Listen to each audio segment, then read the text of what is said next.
Easy টেকজনের পক্ষ থেকে আপনাদের আবারও স্বাগতম। আজ আমি আপনাদের দেখাবো কিভাবে হার্ড ডিস্কের ড্রাইভ পার্টিশন করতে হয়।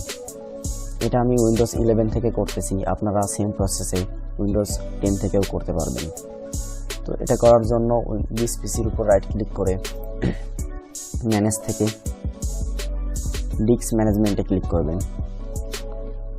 তো ডিস্ক ম্যানেজমেন্টে ক্লিক করার পর এখানে আপনারা আপনাদের ড্রাইভগুলো দেখতে পারবেন। আমি এই ড্রাইভটি পার্টিশন করতে চাই, তো এটার টোটাল স্পেস 326 জিবি।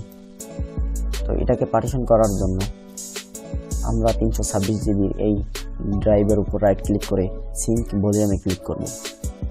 তো এখানে 326 জিবিকে আমি 150 জিবিতে আরেকটি ভাগ করতে চাই। তো 150 জিবিতে আরেকটি ভাগ করার জন্য 150 গুণ 1024 1,53,600। তো এখানে আমরা 1,53,600 লিখব।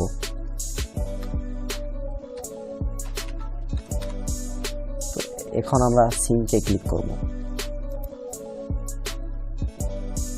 তো এখন আমাদের 150 জিবি আনলোকেটেড দেখাচ্ছে।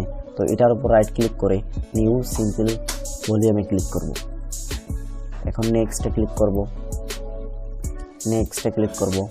তো এখানে দেখাচ্ছে ড্রাইভ লেটার চেঞ্জ করবেন কিনা তার অপশন আছে। তো আমরা চেঞ্জ করব না, এটাই থাকবে। নেক্সটে ক্লিক করব, আবারও নেক্সট, ফিনিশ।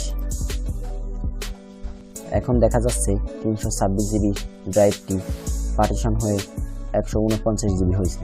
তো 149 জিবি হওয়ার কারণ যে কোনো ড্রাইভ পার্টিশন করলে একটু এমবির কম বেশি হয়ে থাকে, তো তার জন্য 149 জিবি দেখাচ্ছে।